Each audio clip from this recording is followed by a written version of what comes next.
In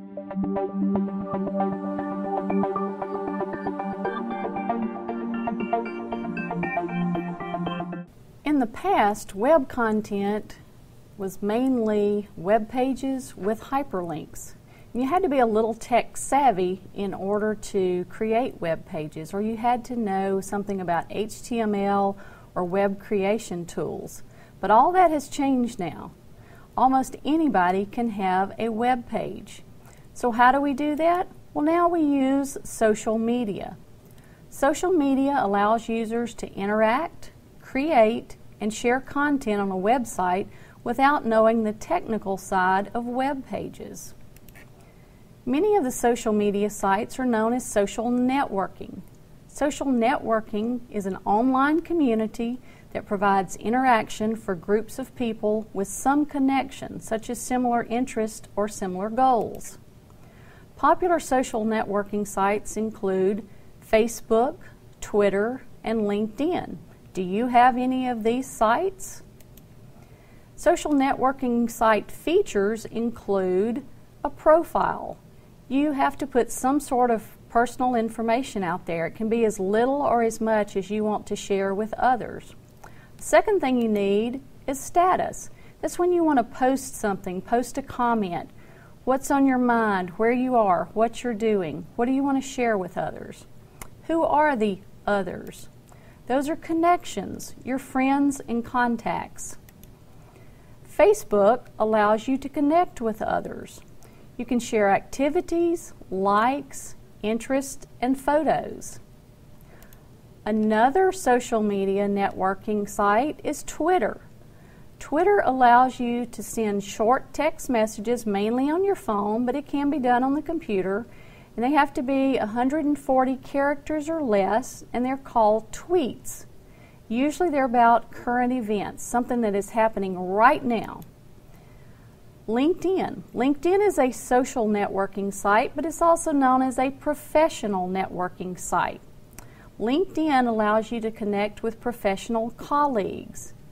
It lets you know about employment opportunities, and it lets you post your resume out there to share with other companies that might want to hire you. Have you heard of these, though?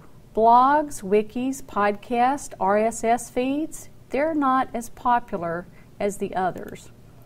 A blog, it's an online journal, belongs to one person usually, it's maintained by one person usually, and it again has your personal thoughts, experiences, and opinions posted on it.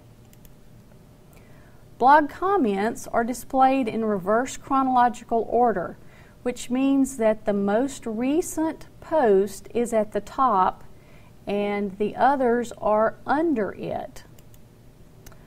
All of the blogs together make up the blogosphere. What's a wiki? A wiki allows you to collaborate, to share information, and members can add, edit, remove, and organize content. The word wiki comes from the Hawaiian word for quick. The most famous wiki we all know about is Wikipedia, and it is done by many people all over the world contributing to Wikipedia. So what's the difference in a blog and a wiki? Well, again, a blog is usually done by one person, but a wiki has multiple authors, multiple contributors to whatever's on the wiki. Syndication. Syndication is a process of automatically making information on a website available to other websites and applications so that the information can be sent to someone rather than the person having to search for the information. So what might we want sent to us in this way when we don't have to search for it? Maybe Major League Baseball scores, weather updates in times of storms, daily stock market reports, blog posts. Two types of syndication media that are popular are podcasts and RSS feeds. Podcasts are downloadable multimedia files. We usually think of podcasts as being audio files, but they can also be video files. What does podcast stand for? Where do we get that word? Well, it is for personal, on-demand broadcast. iTunes is a podcast reader application, so if I want to subscribe to certain podcasts, I can go to iTunes and subscribe, and that means they are sent to me automatically. I don't have to go searching for them every day or every week. RSS feeds. RSS stands for Really Simple Syndication.